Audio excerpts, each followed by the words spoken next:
Get ready to hear the truth about America on a show that's not immune to the facts with your host, Dan Bongino. All right, welcome to the Dan Bongino Show. Producer Joe, how are you today? Man, I'm doing well. How about that show yesterday, Dano? Yeah, I know. That show, me and Joe were just chatting about it. Yesterday's show did really tremendously on a platform, so thank you, where we put together a couple of pieces of the puzzle about the movie script. So listen to yesterday's show. It's going to tie into today's show a little bit, too, where I'll cover a lot of this and add to it because it was really stacked. But I got a lot of news to get to as well that I missed yesterday because there's a lot going on. I want to get to that first because it's important and you need to know it. Let's get right to it. Today's show brought to you by G-Code. G-Code. You know I'm a big supporter of the Second Amendment, carry a firearm myself. I have a concealed carry weapons permit down here in Florida. And depending on the state you live in and the concealed carry laws, you want to protect your family when you go out as well, which is why you'll need a great holster to properly carry your firearm. For more than 20 years, G-Code has produced what many consider to be the finest holsters in the industry. Today, they clearly lead the pack. They are 100% American-made products. All materials and components sourced right here in the U.S. The owners of G-Code holsters, G-Code holsters, spit it out, Dan, are military veterans. They are meticulous about quality, innovation, and workmanship.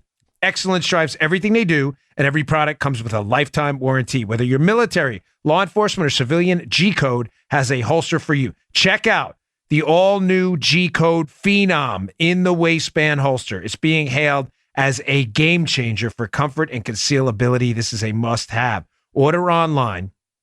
Get ready at range5, that's the number 5.com. That's range5.com, range5.com, and be sure to use promo code Bongino, 15% off. Make sure you check out the G-Code Phenom in the waistband holster. It is super comfortable, and it is a game changer. Go check it out. Range5.com, promo code Bongino for 15% off. All right, we got a lot to get to. First, I will be on the 5 today, co-hosting with the crew on Fox News at 5 p.m., unsurprisingly. All right. 5 people, 5 p.m. on today, Thursday, and tomorrow, Friday. So please tune in or set your DVR. It means a lot to me. The ratings usually do typically well. When we're on there, be some more spicy debates. So check that out. Getting to it. Big news yesterday on Venezuela. You should be absolutely disgusted right now that people like Bernie Sanders, this fraud, this limousine liberal, Bernie Sanders, and his new acolyte here, Alexandria Ocasio-Cortez, and others. I don't want to leave Elizabeth Warren out or these other far-left, socialist Democrats now. The fact that what's happening in Venezuela right now is happening in front of our very eyes, and people continue to promote a system that is causing mass starvation and the collapse of a country, Joseph, before our very eyes, and people are still promoting socialism, is a moral and ethical stain on their souls that they will not be able to wipe clean anytime soon. Everyone who interviews Bernie Sanders, Ocasio-Cortez, and Cory Booker and anyone else promoting far-left socialist ideas should be immediately asked and on the record about what's going on in Venezuela and how similar policies are promoting here about government takeovers, making billionaires somehow illegal, Medicare for all, which is really government-controlled medicine, how those policies have been tried elsewhere and have led to starvation, deprivation, and destruction. And in live time, we are now watching the collapse of socialism and the destruction of people's lives in Venezuela.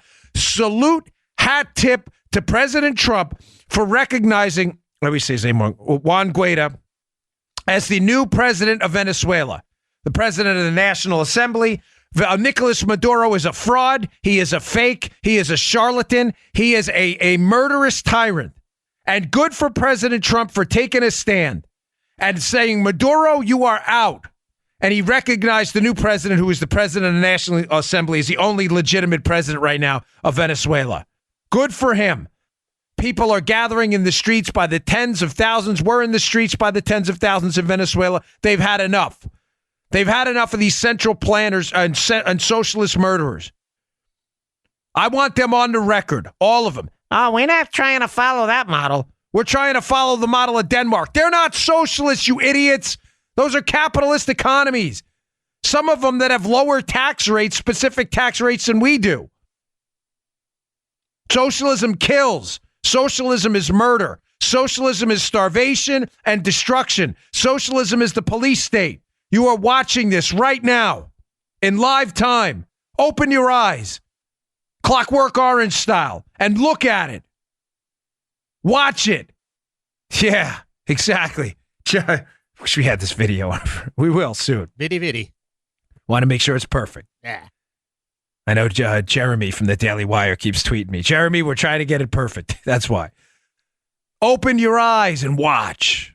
Watch what's happening right now.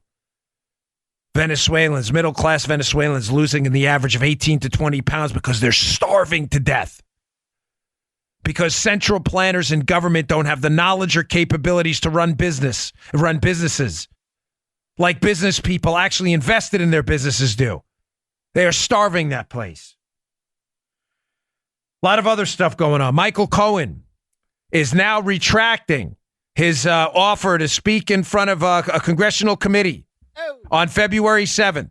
He is retracting it, interestingly enough, to Lanny Davis, Clinton hack, former Clinton insider now, close confidant of the Clintons, who for some reason, wow, Joe, interesting how all these Clinton people and Obama people keep turning up in the Mueller probe. I'll get to him later, by the way. Yeah.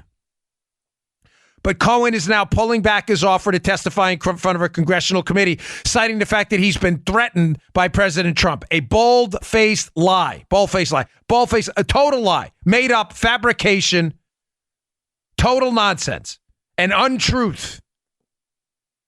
He's making this up. My guess is Cohen's starting to realize that he's a central player in a criminal scheme outside of his role in the Trump orbit, and that investigation may focus in on him, and that the information he claims to have on Trump is complete garbage. I'm going to get to that a little later, so let me just leave that here. I just want to make sure I get the news stuff out. I am going to get to the Solomon stuff I teased yesterday as well. Nancy Pelosi in the State of the Union. Big news yesterday. Donald Trump accepted the invite Nancy Pelosi had issued to the White House for the State of the Union address earlier in the month, which she then rescinded, citing nonsense, fabricated security reasons. The Secret Service, I'm having some inside input on this. I'm going to give you the inside baseball. Secret Service immediately refutes Nancy Pelosi's story that this shutdown is causing security problems. Pelosi then fires back and says he's not invited, and the State of the Union, as per yesterday, has been canceled. Let me tell you, one, what I think Donald Trump should do, and secondly, what really happened behind the scenes here. Joe, Donald Trump should triumphantly walk into the Senate at the invite of Mitch McConnell, the majority leader. The Republicans still control the Senate. They don't control the House of Representatives. He should walk into that Senate. It is a smaller chamber, but he should walk in there, stand there, and issue that State of the Union from the United States Senate. And in that State of the Union, he should lay out the case in front of a national audience why the State of the Union would be so much better if we had a border wall on our southern border. This is the opportunity. Bam. Nobody is going to stop him. And you know what he should do after that? He should pop in on the House side. He should walk in there and informally address the Republican members of the Congress, because you know no Democrats will show up in the House of Representatives. And he should informally take a Q&A right there. You want to see who the boss is? Now we'll see who the boss is. Nancy Pelosi is not a co-equal branch of government. The legislative branch is comprised of the Congress, the House of Representatives, and the United States Senate. Nancy Pelosi is one of 435 members of one half of the legislative branch. I bet a lot of those members would like to hear from the president. Walk into that Senate side, issue that speech you want to give, and then walk right over and do a presser on the House floor afterwards. Folks, the Secret Service security was complete. The security story was a fabrication. It was made up. The Secret Service are not mercenaries. These are dedicated men and women who are going to do their job no matter what. They know they're going to get back pay. They're not happy about their paychecks being delayed. But I promise you, based on every single source I have, it has not impacted their workflow or work product one bit. And let me tell you something else. The sergeant at arms responsible for security of that chamber, Joe, is a former Secret Service agent who knows these guys well. Mm-hmm. He does not work for the Secret Service. He does not work for the executive branch. He's a good guy. And I certainly don't mean to put him on the spot. Right. But you know darn well, Joe, nobody's going to stop the President of the United States if he chooses to walk onto that House floor and address members. Nobody. And they shouldn't. The president has every right to talk to his caucus over there. He should give that speech from the Senate at the invitation of Mitch McConnell. Of course, Pence is the president of the Senate. And then he should walk over on that House floor and let those cameras follow him. Nancy Pelosi is not herself a co-equal branch of government. Donald Trump is. The presidency is embodied in one man or woman, in one branch of government, the unitary executive. It is not a unitary legislative branch. I expect you may see something coming up like that. We'll see. We'll see, Daniel. We'll see. We'll see. Mm-hmm. I don't expect Donald Trump to take any of this lying down. I'm not suggesting it's going to happen exactly like that. I'm just telling you, knowing the Trump team like I know them, I don't expect Donald Trump to take any of this lying down. The State of the Union will definitely not be canceled. One, it's his constitutional duty to issue a State of the Union, some form of an address. He can issue it in writing or as an address, but he does have to issue some indications of what the State of the Union is to the Congress. Okay, one more quick story before I start knocking some stuff out on this Spygate stuff. Daniel Horowitz has a really great piece in Conservative Review today, folks. I really need you to look at. It is a devastating indictment of what our open borders policies, DACA and everything else, has done to create a human rights catastrophe, a civil liberties catastrophe, a criminal catastrophe in Mexico. You know, it's interesting. You see a lot of liberal talking heads and commentators, Joe, talking about how we have to, we have underprivileged people who live in countries that are poorer than we are. We have an obligation to we have no obligation to do that at all. No. We have an obligation to take care of United States citizens. That's right. And we have an obligation to make sure that our country is run in a civil, orderly manner. If that involves legal immigration at times, fine. If it involves slowing down of legal immigration at times, that's fine too.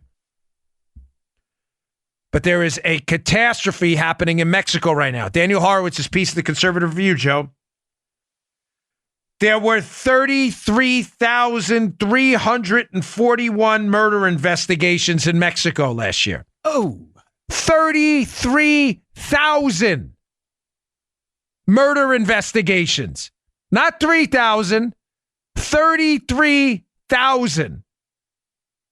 Likely the entire population of the neighborhood and the adjoining neighborhood I live in. That's up from an astonishing 28,866 in 2017. Joe, at the height of the cartel battles in 2014, there were only 16,108 active murder investigations in Mexico. We are talking about double the number. What is happening? Smuggling routes are happening for illegal immigrants. These smuggling routes and control of specific areas of the Mexican-United States border. These smuggling routes, there are battles for control. These folks, it costs a lot of money to smuggle yourself across the border illegally. When you do that, these cartels make money. These syndicates of people involved in the smuggling of human beings across our border in an inhumane, non-legal manner are making a fortune off this. When someone encroaches on their territory, Joe, people get killed. This is what open borders, non-civil, non-organized immigration looks like. It looks like death in Mexico. This is not humanitarian. You are empowering human smugglers, child sex traffickers, drug traffickers, the worst of the worst, to get desperate people across a border in the most illegal, unethical, dangerous way possible. And there are now 33,341 murder investigations going on. Read Horowitz's piece. It's astounding. I get a lot of emails and a lot of articles. I don't get to read them all. But I read the first paragraph of this. He always writes pretty long, lengthy, but very good pieces. I couldn't put it down. You want to be humanitarians? Maybe an orderly immigration process where people enter at a port of entry and cartels and human smugglers don't control that. Maybe that would stop the 33,341 murder investigations in Mexico. Disgraceful. This is a human rights crisis in Mexico right now. The big R right to be alive.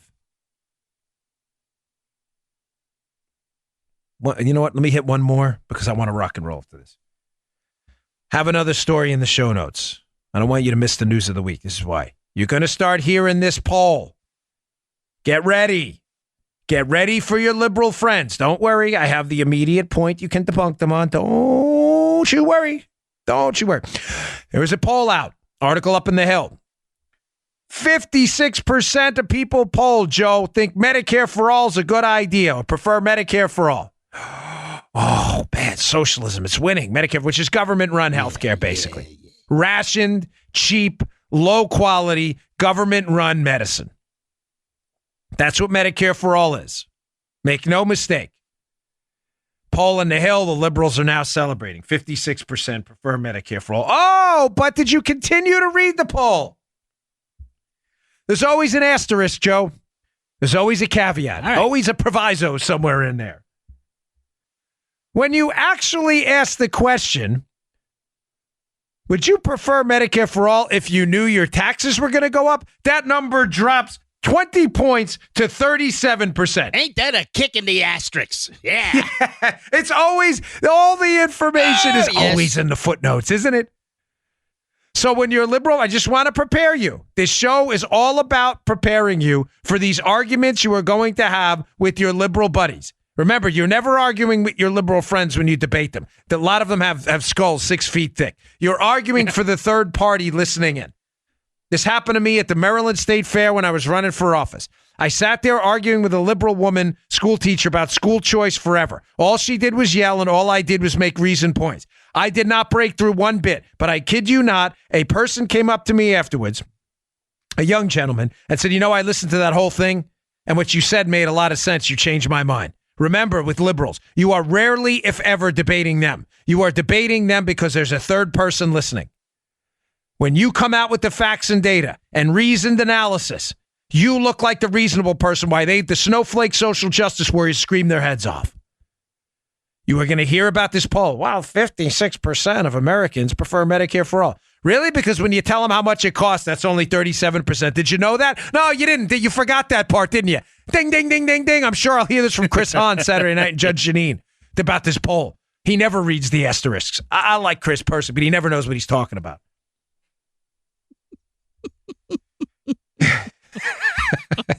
Sorry. Dude. I'm telling you, man, this video is going to be classic. Oh, boy. All right, let me get to this, Chris. This is important. I want to just start rocking and rolling with yesterday's timeline because I've got a new plan A, plan B, and plan C. Remember the viral speech where I simply laid out in 20 minutes the whole Spygate scheme? I've had to make improvs to that. We're going to get to that. All right, today's show brought to you by Brickhouse Nutrition as well. Ladies and gentlemen, Brickhouse makes one of the finest nutrition supplement products on the market. I'm not kidding when I tell you this does two things better than what I believe to be any supplement out there. It will help you look better, which, come on, we all want to look better. It's not vain or narcissistic. We all want to look better. We're visual creatures, right? We're not like, blind as bats. And it will help you perform better as well. The product is called Foundation. It is available at brickhousenutrition.com/Dan. I can personally, so can Joe, by the way, and little Joe is Joe's son, who's a cool cat himself, good buddy of mine. Yeah. We are not, this is not some silly sale. We can both personally vouch for the effectiveness of stuff. It is amazing. I always tell people, give this, it's a creatine and ATP blend that I just ask you to do two things. This is not a read, by the way. They don't give me this. I improv this myself always because Brickhouse Nutrition knows I use the product. They don't give me any guidelines other than put the website out there and name the product. Try the mirror test. Give yourself a look-see in the mirror, see what you look like. You don't have to take a snapshot or take a mental snapshot. You may not want pictures out there on your phone or something. Somebody steals it, right? Fine, whatever. Take a mental snapshot. I want you to look again 7 days later. Give the Foundation time to work. You will be like, wow. And I want you to also take down some notes about whatever, how many push-ups, squats, deadlifts, bench press you do. Come back 7 days later and look at those numbers again. The stuff is amazing. The feedback on this product is incredible. Go to brickhousenutrition.com/Dan. That's brickhousenutrition.com/Dan. Pick up a bottle of Foundation today. You will not regret it. It is quite simply the finest nutritional supplement on the market today. Hands down. Okay. Yesterday, I got into the John Solomon piece. Solomon, how he was laying out the FBI, the strategy the Clinton machine and the Obama machine had with the FBI during the campaign with Donald Trump. The scheme was pretty obvious. The scheme was to flood the zone. Joe, do you have that cut ready? Yeah. Flood the zone with massive amounts of information. Flood the zone everywhere. Have the Clinton machine and the Obama machine flood the intelligence community, the law enforcement community and the FBI, the State Department, anybody who would listen, making sure all of this information made it back to the FBI. So it appeared that Joe Armacost is an alien. How do I know Joe Armacost is an alien? I heard it from my neighbor. I heard it from a guy in the gym. I heard it from a guy in the gas station. No, you didn't. They all heard it from the same guy. Some idiot who thinks Joe Armacost is an alien. That's what was happening. I want to play an older cut from Victoria Nuland, State Department employee, Clinton acolyte, very close with all of the players involved in this Clinton scheme. She was the chief of staff for Strobe Talbot, who was Bill Clinton, was a higher up in Bill Clinton's State Department. Strobe Talbot's brother-in-law is a guy named Cody Shear. Cody Shear was feeding dossiers to the State Department. Shear is a close confidant of the Clinton team. What I'm trying to tell you is Victoria Nuland is deeply embedded in the Clinton web of schemers. She worked at the State Department. The State Department, Joe, is a diplomatic outfit. It is not an intelligence or law enforcement outfit. The State Department's job is to conduct international diplomacy, not to conduct spying, political hit operations. It's not to conduct intelligence operations, to do liaison with foreign intelligence operations. That is not their job. Right. But I want you to listen to Victoria Nuland last year on Face the Nation talk about how they've been dealing with Christopher Steele, a foreign spy, although she's a diplomat, she's not a spy, for a really long time. Victoria, Congressman Gowdy said they now have concerns about the State Department. You served there until recently. Do you know what he's talking about?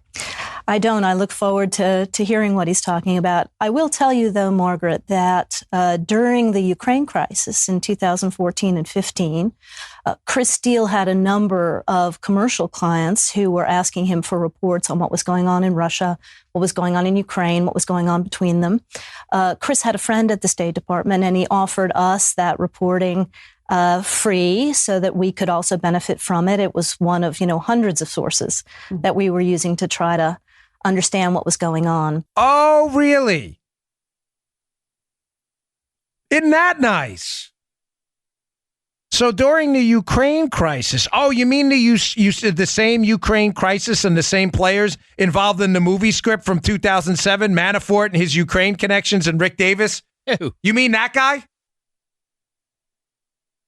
So basically, let me do the Victoria Nuland translator for you. This is you may say, why are you bringing up this old quote? Because this is important. She lays the whole thing out about the flood the zone strategy. Mm-hmm. Send a bunch of negative information about Donald Trump through multiple avenues, hoping it gets into the FBI and into the courts so they can prosecute him, impeach him, or leak it to the media. She says, during the Ukraine crisis, we had worked with Steele before. The Ukraine crisis, Manafort and the Davis have Ukrainian clients. Manafort is one of the key players in the 2007 movie script, the Glenn Simpson Wall Street Journal piece we talked about yesterday, that they tried against McCain in the past, but the Bush administration wouldn't allow it. This hit is done in 2007. The same hit's done against Donald Trump later. The only reason it works better against Trump than it did against McCain, with the Clinton team and Democrats trying this same Russian collusion hit against McCain through the Ukrainian pro-Russian folks that Manafort was working for, is because the Obama administration is willing to play ball with weaponized government, and the Bush team wasn't. The Bush team warned McCain. So Nuland says, well, during the Ukraine crisis, yeah, again, in other words, indicating that the Ukraine is constantly used as an excuse to open up avenues of communication, Joe, with intelligence people that should be dealing with the intelligence community, not the State Department. Right. Why, Joe? Why is the Ukraine crisis? What's happening in Ukraine? Why is this the vehicle Nuland needs to talk to Steele? I'm going to answer this for you.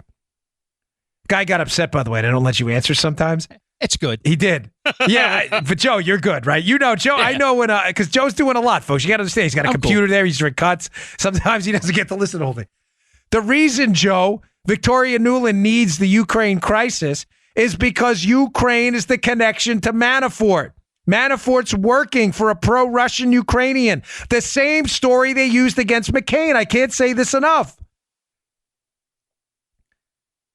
In order to have a cover story as to why the State Department, a diplomatic entity, is talking to a foreign intelligence source, Christopher Steele. Think about that. About a political opponent of the administration they work for. They need a cover story, and the Ukraine crisis is the perfect cover story. Ukraine is a mess. But Manafort, who had worked for the Trump team in a brief moment as a higher-up campaign official and was fired, that gives them the vehicle to talk to Christopher Steele. They don't, folks, understand, they don't believe any of this stuff. They just know they need Steele's information to get back to the FBI, and they figure if they send it to the State Department, they can flood the zone and launder the information. She also says in this piece, using the Victoria Nuland translation, so Ukraine crisis is code word Nuland in Nuland world, Joe, for we had to get Paul Manafort because he was connected to Trump, and the only way we could do it is the Ukraine crisis, right? The second point she makes, she says, well, Steele had a friend at the State Department. Oh, he had a friend, did he? Oh. Yeah, that's cute, isn't it? Yes. What she doesn't mention is that the friend is Jonathan Weiner, as I said yesterday, a guy who had worked for APCO, a lobbying firm that had also represented companies involved in the Uranium One deal and was doing pro bono work for the Clinton Foundation. Convenient how all these people are always tied to the Clintons. Nuland worked for Strobe Talbot, who was a big shot in the Bill Clinton State Department. Strobe Talbot's brother-in-law is Cody Shear. Cody Shear is a former journalist and a hitman for Sid Blumenthal, Clinton's buddy. Shear gives the memos to Nuland, who knows Talbot, Shear's brother-in-law. Weiner, again, working with APCO. APCO's doing lobbying work for the Clintons. They're also working in parts of this Uranium One deal. To say this guy just happens to get the information from Steele. Ladies and gentlemen, they all know each other. This is a sophisticated information laundering operation. Took a note here. Here's it. I can't even read my own writing. As I was playing that clip there, what Joe was. Mm-hmm. She says, he offered us the information. Did he really? Like he was just some benevolent knight coming out of nowhere, Joe. Knights of the Round Table, you know? He just came here. This guy, Sir Christopher Steele, just popped in there and offered, hey, guys. So, Joe, let me ask you something. If you had information that critical, could you just pop into the State Department? Well, I don't know. If I was, like, walking on by, knock on the door. Yeah. Hey, fellas. We demand the shrubbery. Here we go. It reminds me of Rocky 2 when the guy tries to sign the promotion contract with him. And Rocky's now famous because he took Apollo Creed to the end of the match. And he goes, well, you going to call us, Rocky? He said, but we don't have your phone number. Rocky goes, that's all right. I'll go, hey-o. Remember that? Of course you couldn't just walk into the State Department. He offered us the information. A former foreign spy just randomly showed up. Victoria, give us all a break, please. Victoria Nuland translator, part number 3. We were working with foreign spies to generate negative information on Trump to flood the zone. World champion of good Nick at your service.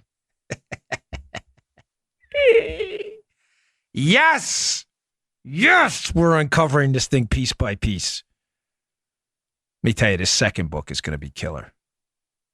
Now, getting back to yesterday's Flood the Zone piece by Solomon, which is excellent. It's in yesterday's show notes.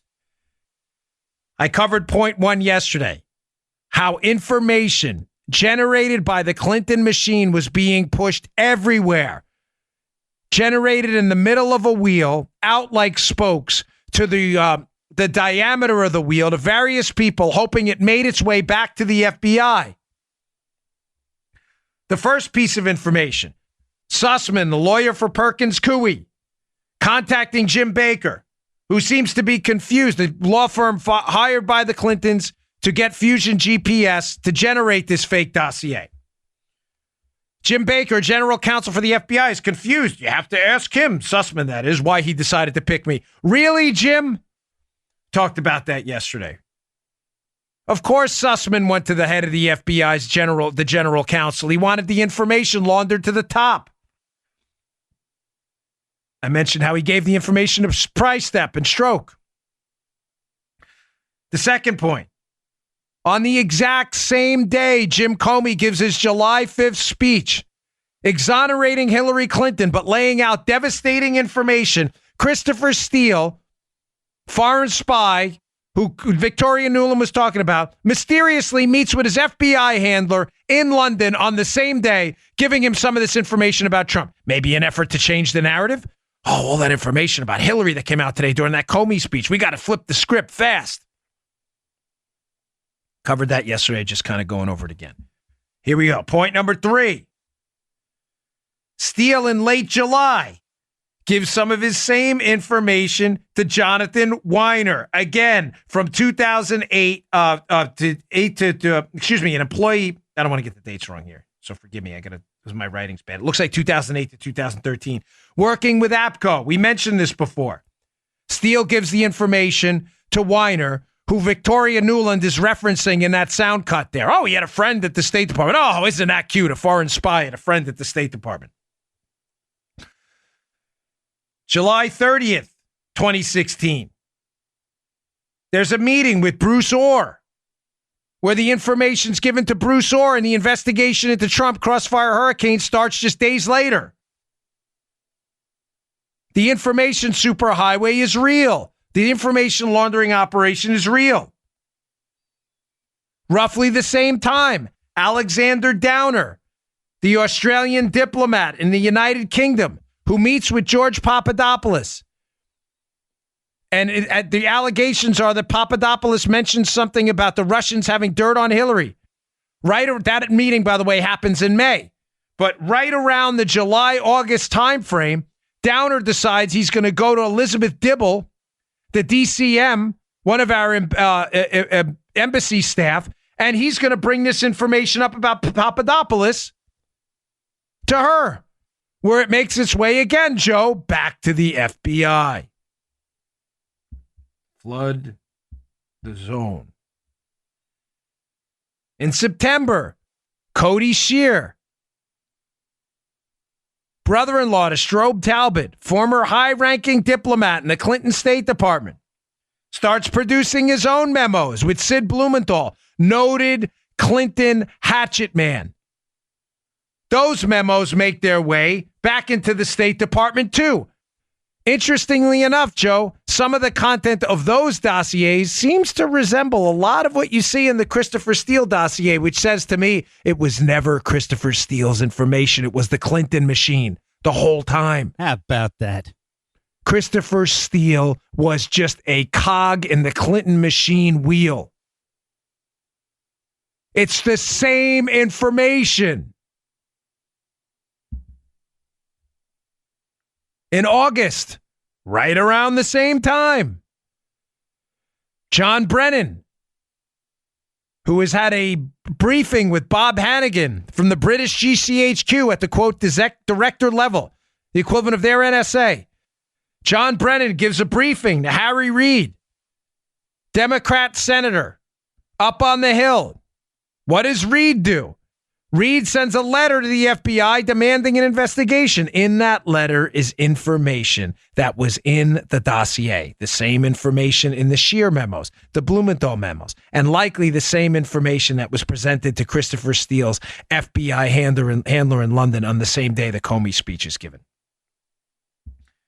Ladies and gentlemen, they flooded the zone with information in a desperate, desperate hope that this was eventually going to make it back to the FBI through multiple channels, state, DOJ, Bruce Orr, Christopher Steele, Fusion GPS, and the media, and the information, although fake, hoax, fraud, garbage, steaming pile of garbage nonsense, that given that it was heard many times and over again, that the information would appear authentic when it wasn't, and it worked. Because some idiot walked into the FISA court and raised his right hand and swore to it, even though it was fake. Oh, I got more. I'm not even close to done. I told you yesterday about Bill Prystep, who was the supervisor in the counterintelligence section running this whole thing, and why I believe he's cooperating in this case. Yeah. Because his name has stayed out of the scandal largely. And he was Peter Strzok's boss. This whole FBI disingenuous, fraudulent investigation into Donald Trump is being run by Prystep's division. Prystep's also the guy who tells Jim Comey not to notify Congress. Remember the sensitivity of the matter? Remember that quote to Elise Stefanik? Yeah. Comey's supposed to notify Congress every 3 months about sensitive counterintel. He doesn't do it. And when congressional representative, Republican side, Elise Stefanik asks him why, he goes, well, because of the sensitivity of the matter. He didn't notify Congress for 8 months. Prystep told him not to do that. Why is Prystep's name not being brought up in this outside of outlets like ours and others who are doing good investigative work? The answer, Joe, is because Prystep is likely cooperating. There's another name, Joe. There's another name here from someone who is a key player in this entire operation, and yet his name gets frequently left out. I have my suspicions about why that is. All right, I'm going to get to that in a second. This final read for another great company, and this one's going to blow your mind.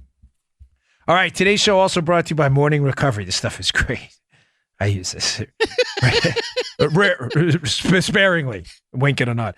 Remember a few years ago when you go out, have a few drinks, and bounce back the next morning? We remember that. Yeah. Yeah, I just learned about the way to help you bounce back like the good old days. Morning Recovery is engineered to help your body detox and rehydrate after drinking. A cool story. The founder of this company was in South Korea, and all these South Korean businessmen went out after work and had a few adult sodas. They were always in work next day, all chipper and ready to go. He was like, oh, I'm dying. And he found out about this product, and he took it and perfected it. Make Morning Recovery your new pre-drink routine. Drink one Morning Recovery before you go to bed to help your body detox, rehydrate, and bounce back so you can be your fuller self and do more the next day. It was designed by an ex-Tesla engineer and a world-class scientist. Morning Recovery combines the latest research and best ingredients to boost your liver's natural ability to break down alcohol. Morning Recovery's secret is DHM, a plant-based superhero ingredient shown to help accelerate the decomposition of toxins in your liver. Plus, it tastes great. It really does. With over 1.5 million bottles sold, if you don't love it, you get your money back, but you will because it works.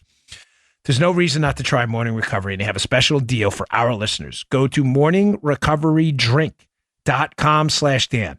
That's morningrecoverydrink.com/Dan for 20% off your entire order. Get 20% off your entire order on a 6-pack, a 12-pack, or a 24-pack at morningrecoverydrink.com/Dan. morningrecoverydrink.com/Dan. Hey, good tease on the other side of the spot, dude. Way to go. Do you like that? Yeah. Joe's a radio professional. Yeah, Been doing this a long time. He's always coaxing me into doing teases and stuff, and I never listen to him. So he gets excited when I follow the old radio rules. But he's right. I was a former cop and agent. I never really did radio, but he's right. This is why he's a value to the show, an unbelievable value. Thank you. Yes, you got it, buddy. All right. So getting back to this, before I get to this other guy, I just want to, let me get to him first. Let me get to this player because I talked about Prystep, why I believe Prystep's name has been left out of this. Again, I think he's cooperating. There's another guy in this. There's an agent by the name of Joe Pianka. Joe Pianka, Joe, remember the names, right? Said it the other day. Pianka's, yes, he's a key player in all of this. And a guy by the name of Brian Cates, who writes for the Epic Times, has a piece up in there. I will include it in the show notes. Where is Joe Pianka? Where's Waldo? Pianka's a key player in all of this. What are the major moments, the three major moments in this investigation where Joe Pianka is a key operator? Number one, Joe Pianka is in the room at the White House, Joe, when Mike Flynn, National Security Advisor for President Trump, is being interviewed about his conversation with Russian Ambassador Kislyak. where in the 302 it's indicated he was not lying and not being deceptive. Where is Pianka? If he wasn't being deceptive, the other agent, of course, was hack Peter Strzok, who couldn't stand Trump's people and probably couldn't stand Flynn either. Peter Strzok, Strzok and Pianka, where is Pianka? Joe, don't you think Pianka would have some valuable input as to why they believed Mike Flynn wasn't being deceptive, but was later charged essentially with deception, lying to the FBI? There's something wrong there. Yeah. Where is Joe Pianka? Don't worry, I'll answer it for you. Second, we now find out that after Christopher Steele, despite all of his actions to push this information through the State Department, Fusion GPS, the media, Bruce Orr, Christopher Steele, the British spy hired by Hillary to gin up this fake dossier, that even after Steele, Joe, was fired by the FBI for unauthorized contacts with the media, fired and deemed, and I'm quoting the FBI here, not myself, deemed not suitable for use as an informant, Right. we now find out that Steele was brought back in the mix and attempts to reconnect were made by Andy McCabe after Trump got in the White House because they got desperate. Remember, he's fired in the fall of 2016. 2017, January, Donald Trump's inaugurated. Sworn in, becomes president of the United States. Fires Comey. Andy McCabe panics, and according to some recent stories, they try to bring Christopher Steele back despite firing him as a source. Who is his handler when Steele is dealing with Bruce Orr at the DOJ? He has a handler in the FBI. The handler's Joe Pianka. The same guy, Joe. The same guy involved in the Flynn interview. Huh. Where in the what's that? Where in the world is Carmen Sandiego? Yeah. Where in the world is Joe Pianka? Ladies and gentlemen, I have some suspicions as well that Pianka may have been involved in the interview or arrest of George Papadopoulos.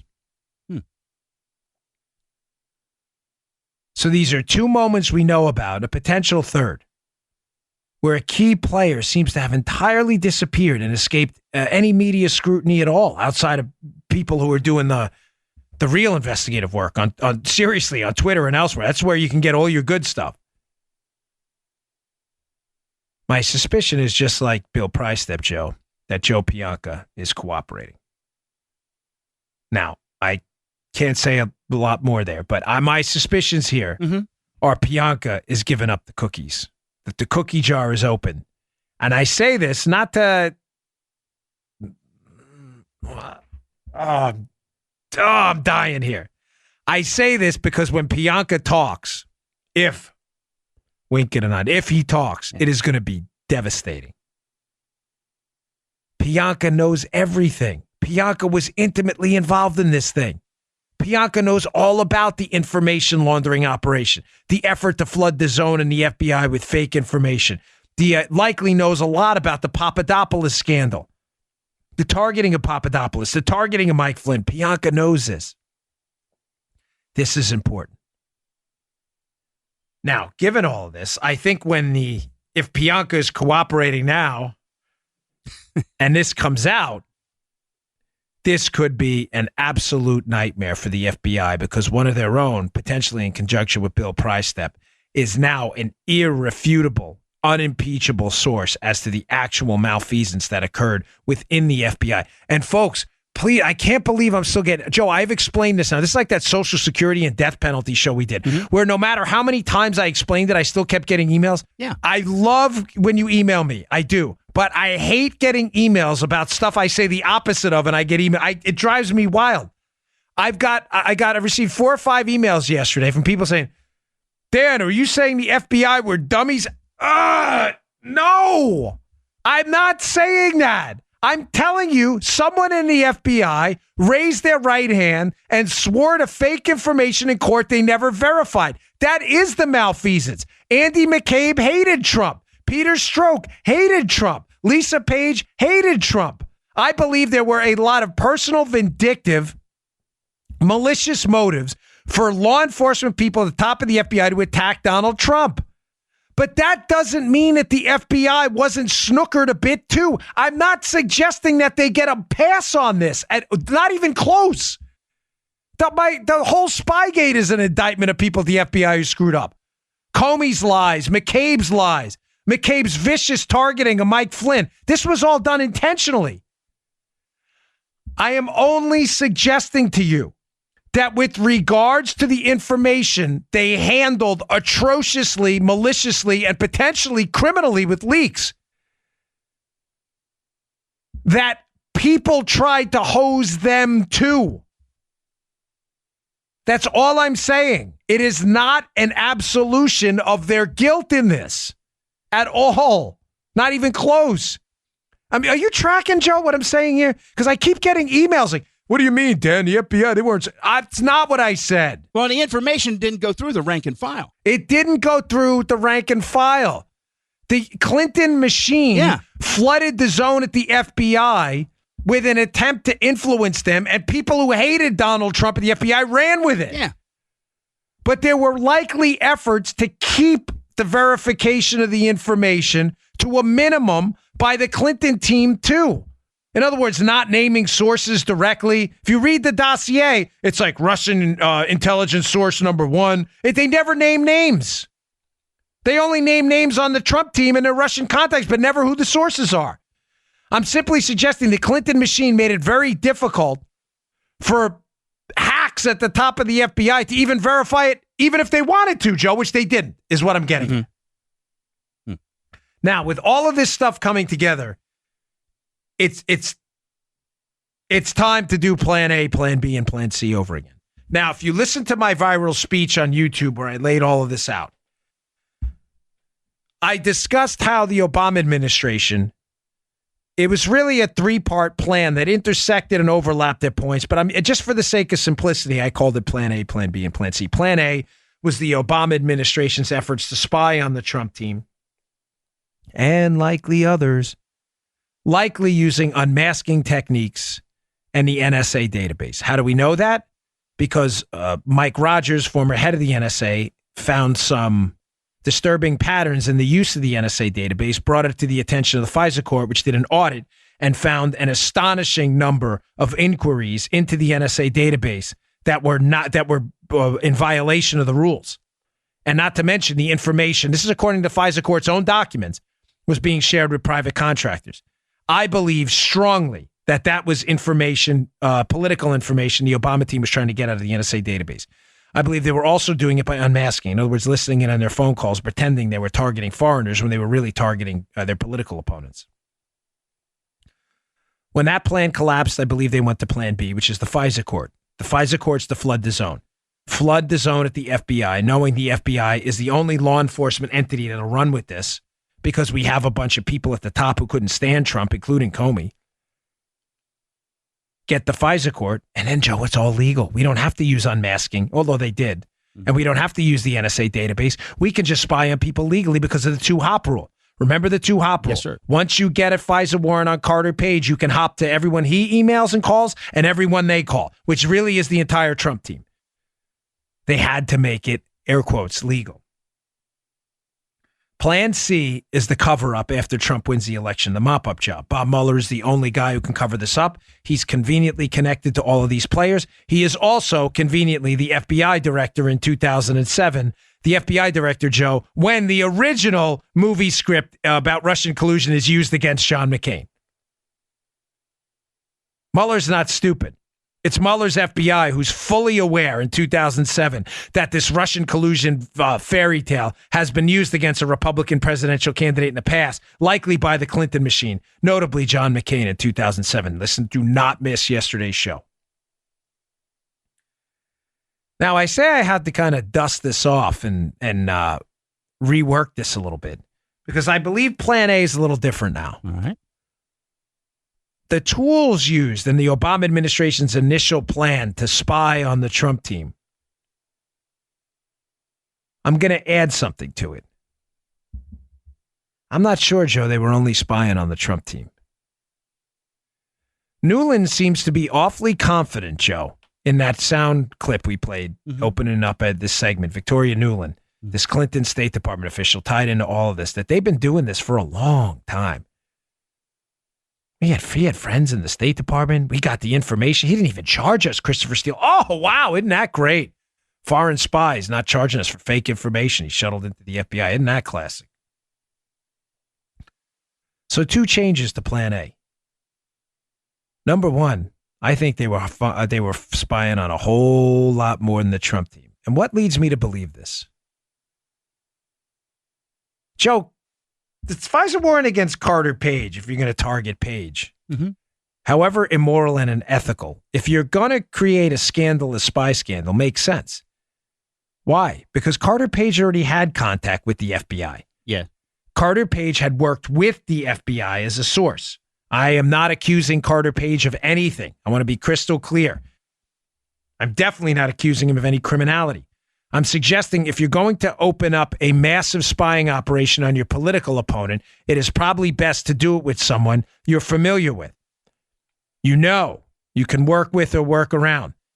Carter Page had been in contact with the FBI in the past with regards to Russians because he became the target of a Russian spy operation and then wound up working for the FBI.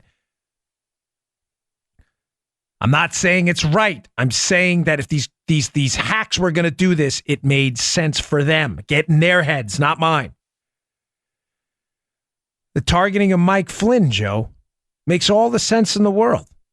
Mike Flynn was an opponent of the Iran deal. Back in 2015 at this dinner he's with the Russians. Mike Flynn, there's allegations that he's with this, he's having some inappropriate conversation with this Russian female, a story entirely debunked even by the DIA person there. Obama hates Flynn. Flynn opposes his devastating Iran deal. He can't stand Flynn. What better way to discredit Flynn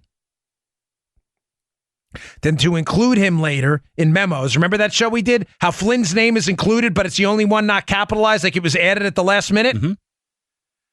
Mike Flynn was already being targeted by the Obama team and their intelligence assets as far back as 2015 at this Russian dinner as a Russian spy or as a conduit to the Russians, subject to a Russian influence operation.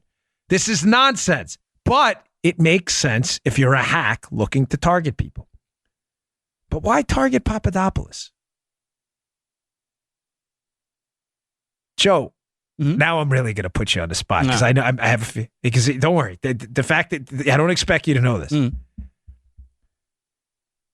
What did Papadopoulos do before he joined the Trump team? Who did he work for?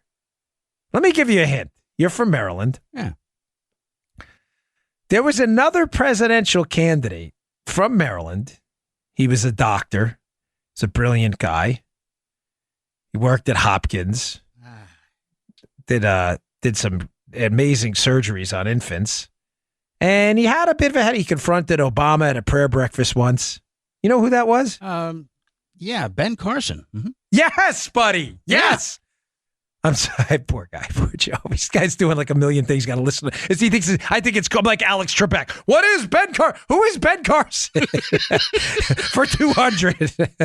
Sorry, presidential let's pick spying on presidential campaigns for 200. Alex, who did George Papadopoulos work for? Who is Ben Carson? Ding, ding, ding, ding, ding, ding. Nice job, Joe. Yes, Papadopoulos had worked for Ben Carson before. What am I telling you?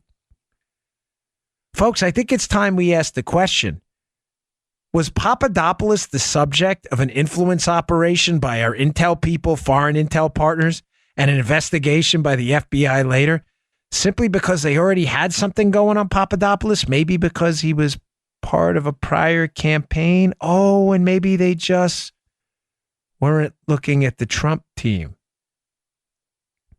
Maybe it was all of them. Folks, if you're listening to my shows the past 2 weeks, how many times, Joe, we had to emphasize this is bigger than even Donald Trump. What we are talking about here, that's why my book is called Spygate and not Trumpgate and not Russiagate. The scandal, the gate after Watergate. I know some people hate it. Sometimes I hate it too, but it was the only way to sum up in one word what this is. You are looking at the biggest, most destructive spying scandal and weaponization of the United States government in modern U.S. history. an effort by a presidential administration, the Obama administration, to weaponize their assets, unmasking the NSA database, the FISA courts, the FBI, the IC, foreign intelligence partners, to destroy Mike Flynn, Carter Page, Donald Trump, George Papadopoulos, and anybody associated with them, and maybe other campaigns too. Interesting. I'll bet George knows something about that. Some people didn't know Papadopoulos worked with Carson before. Strange how he just appeared on the FBI's radar. Maybe he didn't. Okay, so plan A. I said we were going to change two things. The original plan, spy on them using the database and listening in on their calls via unmasking. Yes, what we're changing, number one, is I don't believe it was just Trump. This may have been bigger than the Trump team. The second part I want to add is the movie script. There was clearly a recycling of a narrative used in the past, thanks to our source yesterday, that had recycled a narrative already used against John McCain in 2007. The Hillary team had to know about this, and clearly the Obama team knew because Obama was John McCain's opponent. They had tried this Russian collusion story. Read the piece in yesterday's show notes by Sarah Cardiff when she was with Circa. Read the piece. It's devastating. They had tried this already. And likely the Bush intelligence community and FBI folks shut it down. Mueller was the FBI director when they tried it. Mueller probably knew about it too. What I'm telling you is plan A, someone probably goes to a meeting with the players involved in this in the Obama administration and in the Hillary team, dusts off the movie script from 2007 about Russian collusion, hammers Flynn with it at one point, has some success with Flynn with this 2015 Russian dinner. Look, he was talking to a Russian. Applies it to a couple of presidential campaigns. Let's see if they were talking to Russians too. Matter of fact, let's see if they were talking to Middle Easterners. Let's see if they were talking to anybody. Spies on them. But this was likely bigger than just spying on the Trump team. I want to modify Plan B a little bit. Plan B was clearly an effort to use the FISA court to spy on Trump to make this legal. In other words, if they get a FISA warrant, they can make this legal, legally spy on the Trump team, getting a FISA warrant against any member of the Trump team, Carter Page, and hopping to his contacts and then their contacts. A surveillance dragnet, unparalleled, but all legal. Unlike some of the illicit tapping into the database and some of the unethical use of unmasking techniques to listen in on the Trump team's calls. The slight modification I want to make to Plan B now is the only way to get that information in the FISA court, Joe, was to get the FBI, people who couldn't stand Donald Trump, to believe that there was at least some air of authenticity to it, Joe. Mm-hmm. That's where the Solomon piece comes in. They flooded the zone from every angle. State, DOJ, FBI, foreign intel with the same garbage information from the same source in an effort to get these FBI guys who were involved in this and one who raised his right hand to swear to this thing. Plan C, the cover-up. They needed Bob Mueller after Trump shockingly gets elected president. Shockingly to them, not to us. Joe and I actually called it. Mm-hmm. Mueller's the only guy. Mueller's connected to Andy Weissman. Andy Weissman was his old buddy. They worked in the Enron case together. Weissman was also briefed about the political origins of this information before it went into the FISA courts. He picks Weissman for his special counsel team to go after Trump. Why? To cover Weissman. Rosenstein is the Uranium One United States attorney while Bob Mueller's the FBI director. While this Uranium One scandal, APCO, all this stuff is going down. Rosenstein is the deputy attorney general who picks Bob Mueller. Kathy Rumler, Obama's White House lawyer and fixer during all of this, randomly appears as the legal counsel to one of Bob Mueller's key witnesses in a case about Middle Eastern collusion, Joe. Middle Eastern collusion. Of course, she's representing a guy named George Nader's alleging Trump team members met with people from the Middle East. A same regurgitation of the collusion narrative, just with the Middle East this time. The movie script reinvigorated with new titles and new people. Finally, going full circle. As if enough Obama era and Bob Mueller era people involved in scandalous interactions with people involved in this case aren't enough. Who magically appears to represent Michael Cohen, Trump's former lawyer, as he starts cooperating with the special counsel?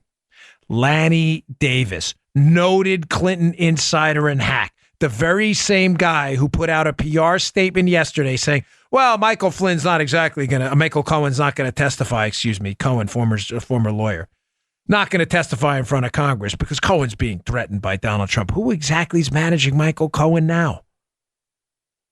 Unsurprisingly, someone connected to the Clinton orbit. The Clinton machine is laughing. They're laughing. I don't think they'll be laughing for long, Joe. And the reason I don't think they'll be laughing for long is, as I told you before, to bring it all full circle. Where's Joe Pianka? Where's Bill Prystep? Why are they so quiet? Maybe they're not. Maybe that's why the media won't talk about it. All right, folks. Thanks again for tuning in. I really appreciate it. Please don't miss the 5 today on Fox and tomorrow as well at 5 p.m. Eastern. And please subscribe to our show on iTunes. It is free. Just click the subscribe button. You can also go getting all our back episodes there. Oh, you can also follow us on iHeartRadio and on SoundCloud. It is free, but it really helps us move up the charts and helps other people find the show. I really appreciate it. Listen to today's show and yesterday's show again. They're really, really important. See you all tomorrow. You just heard the Dan Bongino Show. You can also get Dan's podcasts on iTunes or SoundCloud and follow Dan on Twitter 24/7 at DBongino.